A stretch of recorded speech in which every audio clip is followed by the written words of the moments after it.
Welcome to the Middlesex Moments Radio Show. I'm Dr. Anna Wasesha, president of Middlesex Community College, right here in Middletown, Connecticut. And today my guest is Carolyn Sommer, who works in our Health and Life Sciences program, and you need to tell me what your exact title is. Recruitment and Placement Coordinator. Okay, well, that's not so bad. No. Yeah. All right, so I wondered if Carolyn would be able to talk with me today and with our listening audience about the health and life science programs that we offer here at the college. And the reason why it's so interesting to me to hear about this is because it seems like as I look back at 2014, I had a lot of exchanges with people in the healthcare profession. From a root canal, that was memorable, to surgery on my back, and my husband just had cataracts removed from his eyes, and it's miraculous what can happen, and how quickly, and you can have lenses implanted. So here's a man who is in advanced years, I'll just say that about my sweet husband, and who's been wearing glasses since he was 4 years old, and he won't have to wear glasses now. So it's amazing. So thinking about my own experience with healthcare professionals, I thought it would be great if you could talk about what goes into becoming a healthcare professional, because it's so important that they be really good at what they do and also really compassionate people. That's been my experience this year. So Carolyn, welcome to the show. Thank you. And tell me about the programs we offer and the work that you do. Well, we are under a grant at the college here to promote the health and life sciences because these are the areas where the jobs are. The grant is through the Department of Labor. We're not the only college involved in the grant, of course. Gateway Community Colleges, Norwalk Community College, Manchester Community College, Eastern Connecticut, because they provide a summer science program to students, and also Charter Oak, because of our prior learning assessments. They help with people who may already have some training and can convert that into getting credit for some coursework. So we are working with them on that. I should say, let me interrupt you to just say, health sciences, we understand that, and that's what I was talking about, really, root canals and cataract removals. But life sciences includes things like environmental science, right? So it's not necessarily the healthcare professions. But No. The new programs that we have here at the college under this grant are our Computer Engineering Technology program, our Health Information Management, which is, of course, medical billing and coding, our Ophthalmic Medical Assisting program, which is our newest program, just came on board this past semester, our Veterinarian Technology program.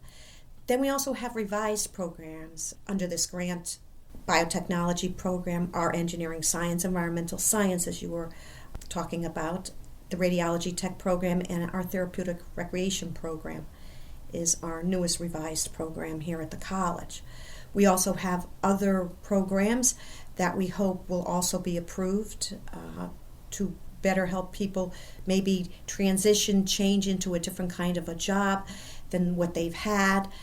Specifically, the grant is set up to help the unemployed, the underemployed, veterans, people who may be under the Trade Adjustment Assistance program, which is if your job has gone overseas, they will, through the Department of Labor, provide you with money to get additional training. And that's what all these programs provide, is additional training for anybody that may want to change careers. And they can earn a certificate and a degree, or they could just get training. Is that what it? Certificate or an associate's degree in the program. So the Health Information Management not only has an associate's degree program, but our certificate program. And our Ophthalmic Medical Assistant and our Therapeutic Recreation are our other two certificate programs here at the college. We have to take a break. It's one of the miserable aspects of this radio show is that the time goes by really quickly, and we have to go to a break and some kind of message that WLIS WMRD will play, and we'll be right back, and then we'll talk about certificates and degrees. Okay. Well, we're back, and today I'm talking with Carolyn Sommer, who is our Recruitment and Placement Coordinator for the Health and Life Science program here at Middlesex Community College. And I'm Anna Wasesha, and I'm curious about all of this because I've had all these brushes with healthcare professionals in 2014. Now we're into 2015. Probably have many more brushes to regale my friends with by the end of this year. I'm counting on it anyway. But I wanted to know what kinds of preparation that students would need, prospective students who are thinking, I might want to be, and you just went through a whole list. I might want to be an ophthalmic technician, or I might want to be a veterinary technician. So, can people come straight out of high school and start that, or do they have to have courses that they take and get certain kinds of grades? So what kind of preparation? Let's just talk about preparation for those degrees and certificates. Students out of high school can start into these different kind of careers or programs we have here at the college, all the way to somebody that has been in a profession and maybe has been laid off from their job and they are unemployed, and it's time to transition and think about maybe getting into a career where there's going to be stability and where they're going to be able to have a job.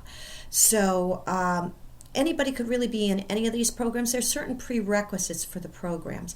For instance, our veterinarian tech program and our radiology tech program have certain science requirements that students have to meet in order to get into the program. For instance, our ophthalmic medical assistant program, it's only a certificate program. It's a one-semester program that students can take, but they do have to be at English 101 level. That's not saying they have to take English 101 to be in the program. They have to be at that level. And through our learning center that we have here at the college, they could easily take the English assessment test to see where they would be placed, unless they've already gone to maybe another college and have taken English 101 at that other college. Then that would just be transferred in through our records office here at the college. So if there are any prerequisites that need to be taken, those are the ones that need to be taken first, obviously, before they could get into the program. Our radiology tech program and our veterinarian tech program also have an application process that students have to go through to get in. So now, not only do they have to take those prerequisites, but they have to fill out certain paperwork in terms of applying to the program. That can only be done once a year. It's done in the springtime. When students could apply to the college. So there's certain specifics that they need to do, and the best thing to do is to contact me to be able to know what they need to do in terms of it. Phone number here at the college to contact me is 860-343-5749. Or if they go to our website, under the Health and Life Sciences website, they can find my email address also to be able to email me. Also, I'd like to talk about internships. Internships to me are very important in terms of being able to get a job when you do have this degree or certificate from the college.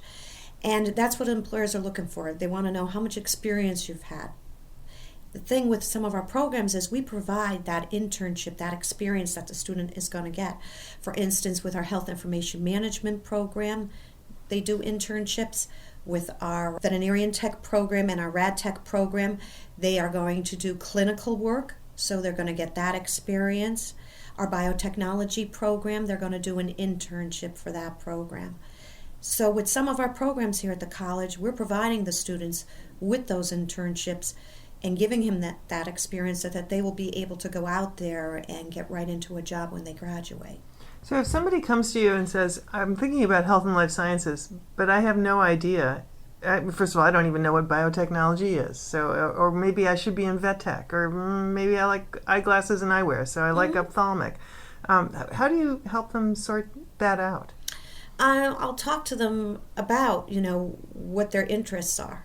And see if I can narrow it down to them and tell them about the programs.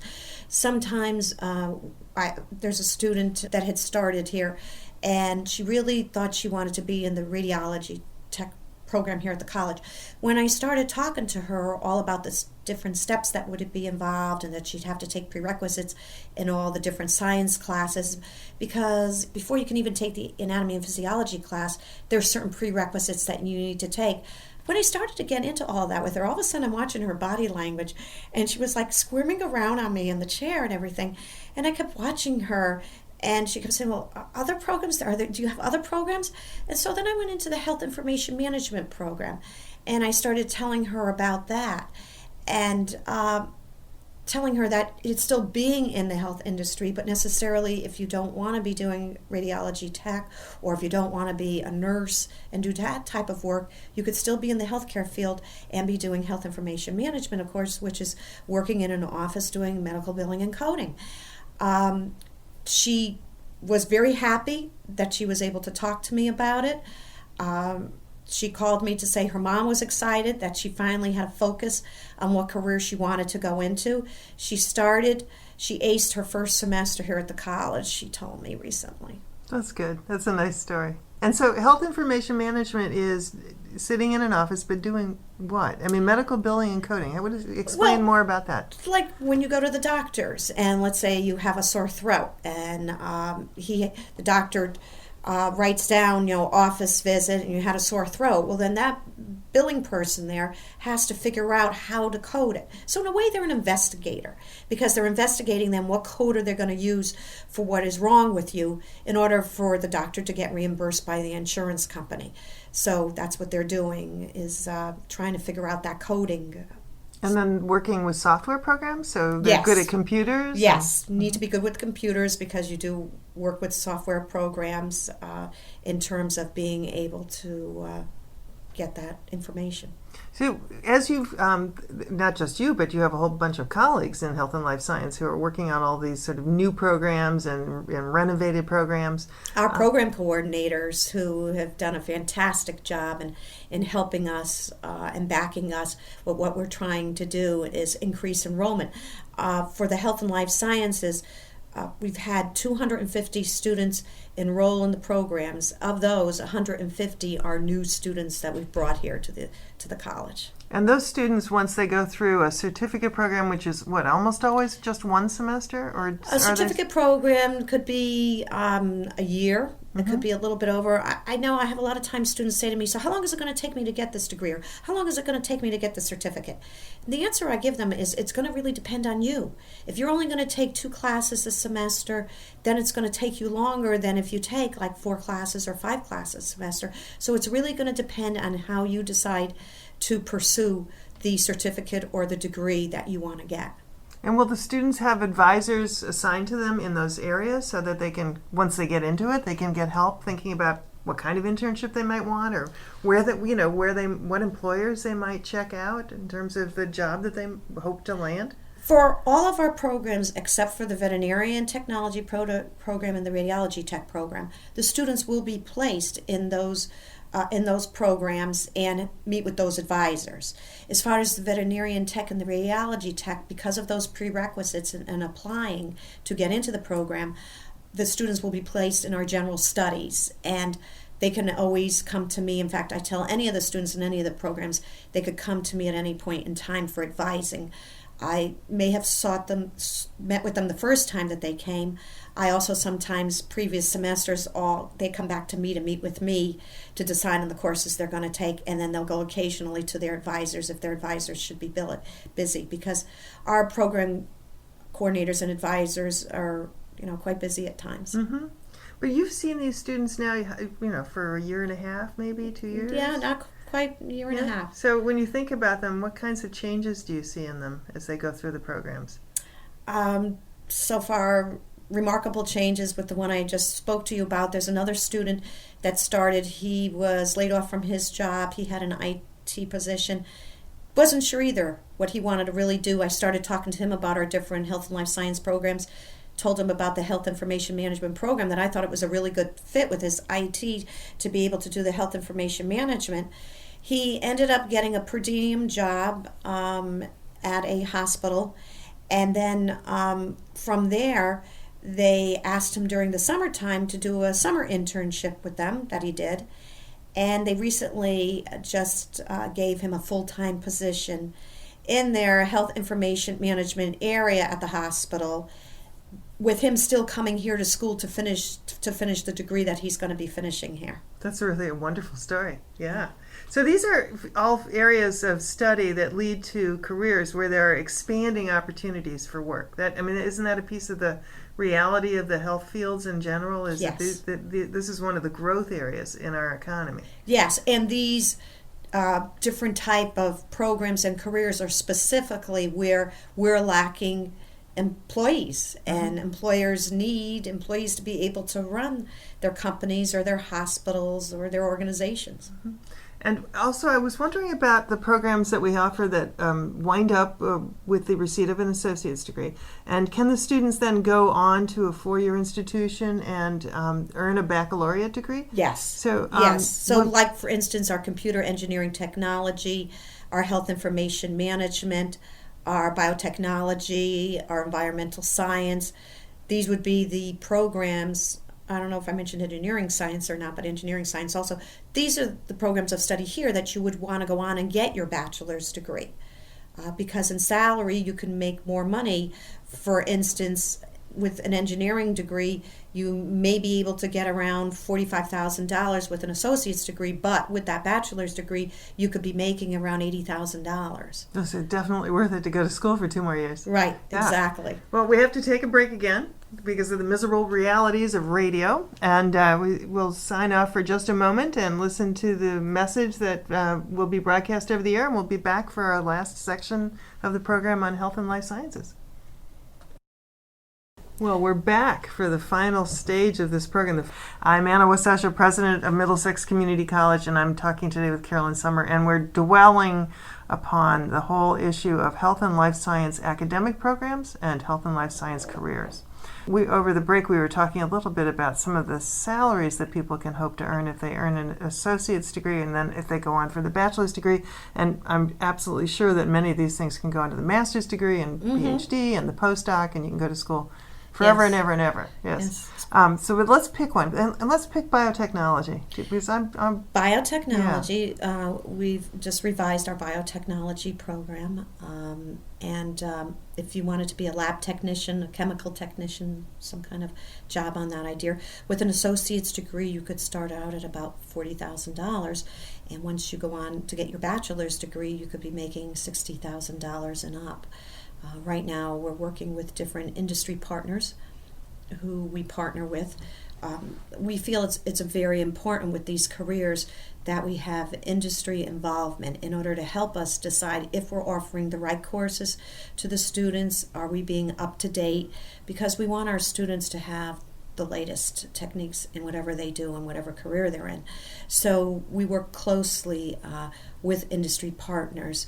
The programs that I talked about, they have set up advisory boards, the program coordinators, so that they have people in the industry that are meeting so many times a year to help them with their curriculum. Because, of course, curriculum is hard to figure out sometimes, and what employers are really looking for, and bottom line is that's what it's all about when going out for that job. You got to make sure you have the right credentials to be able to get that job. I have the sense, too, that it changes pretty often in the sense that these programs are constantly being researched in research institutions and probably non-university based, but also the industry-based research organizations. You know, I came from Minnesota, and the 3M company used to have a slogan, which is "Where research is the key to tomorrow," and they have huge chemistry labs there and other kinds of labs where they invent all kinds of products and test it and invent them. And I imagine that's true here in Connecticut as well. Some of these companies. We've got a lot of different pharmaceutical companies around the area, and a lot of biotechnology companies around the area also.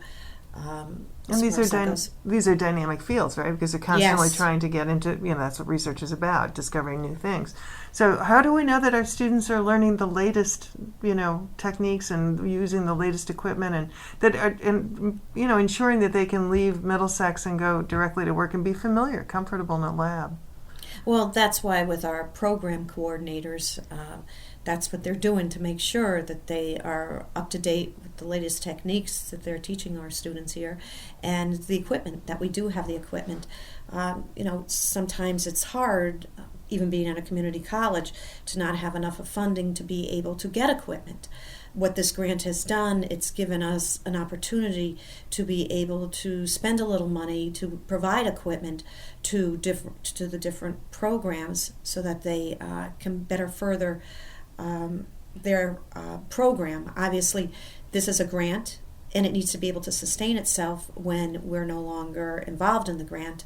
And that's what we're trying to do, is establish these programs here at the college so that they will continue on, because the jobs will be continuing for people to get as long as they want to keep coming to the colleges and pursuing their career.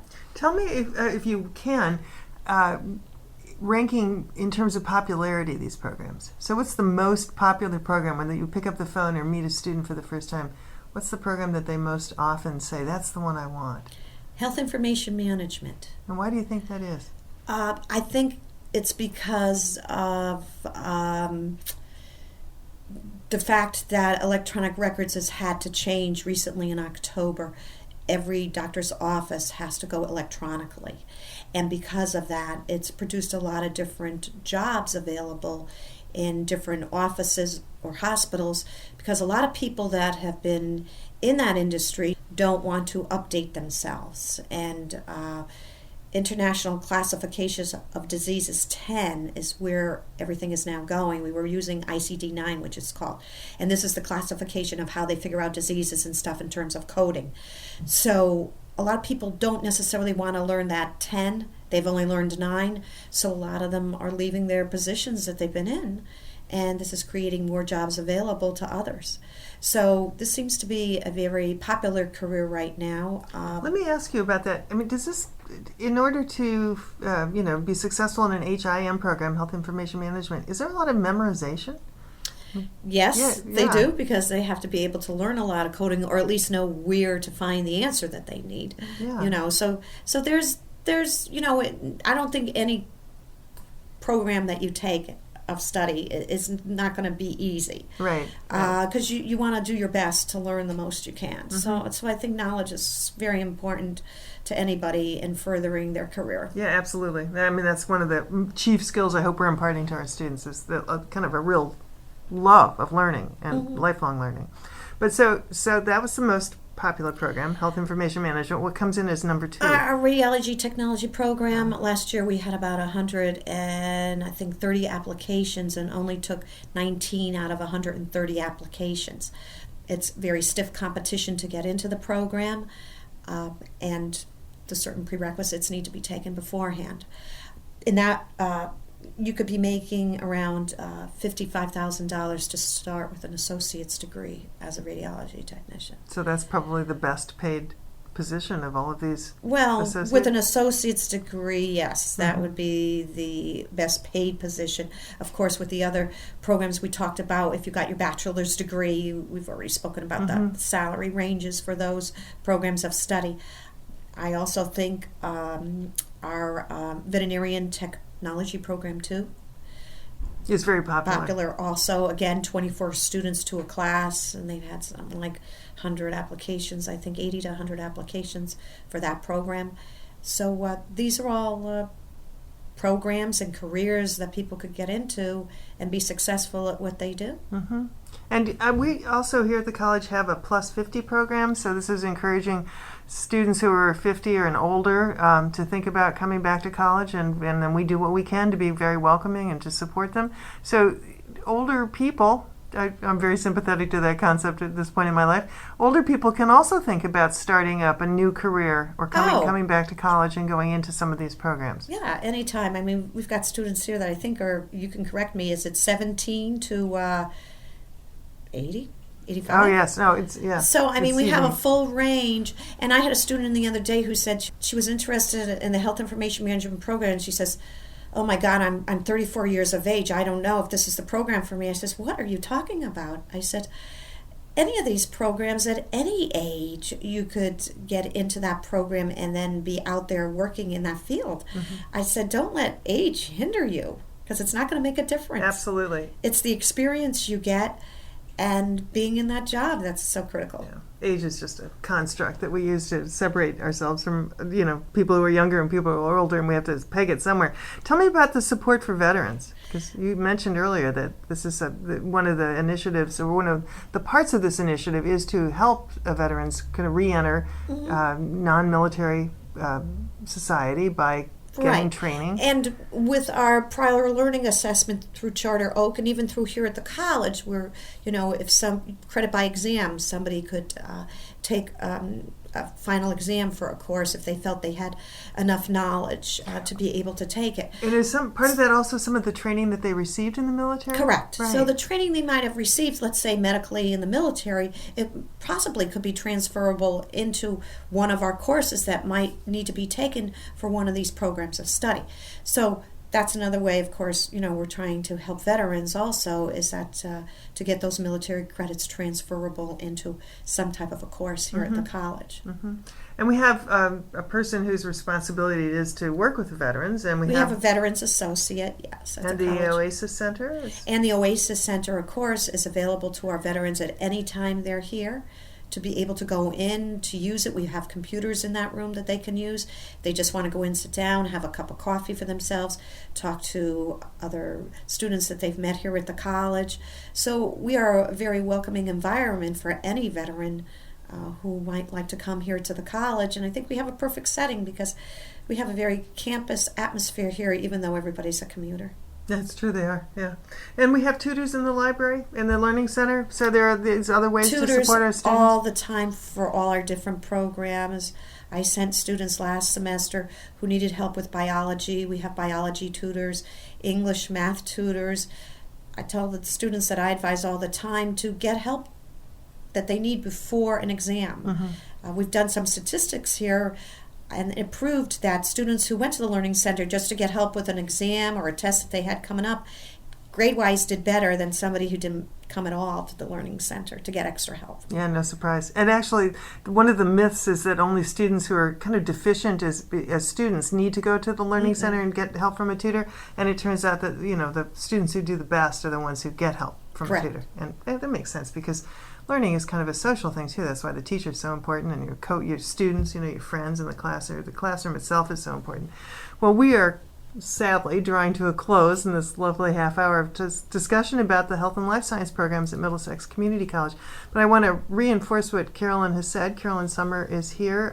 It seems like all the time. Maybe feels that way to you. Yes. And she can be reached at this phone number, which starts out 860-343 and ends up 5749. There you go. And probably CSO.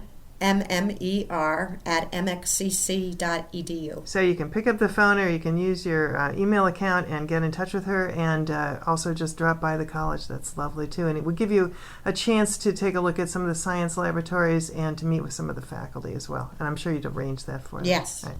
So I want to thank you for joining me today for Middlesex Moments Radio Show. Thank the audience for listening to us one more time. Here we are broadcasting from Middletown, Connecticut. This is WLIS, WMRD. Check it out. They have an amazing array of community-based programs, including one that Don DeCesare does with a doctor who does a lot of interpreting of the whole medical experience of people, which I found to be very interesting. So that's a shout-out to Don's program with Dr. Jeff. This is Anna Wasesha, the president of Middlesex Community College, wishing you all a very good day.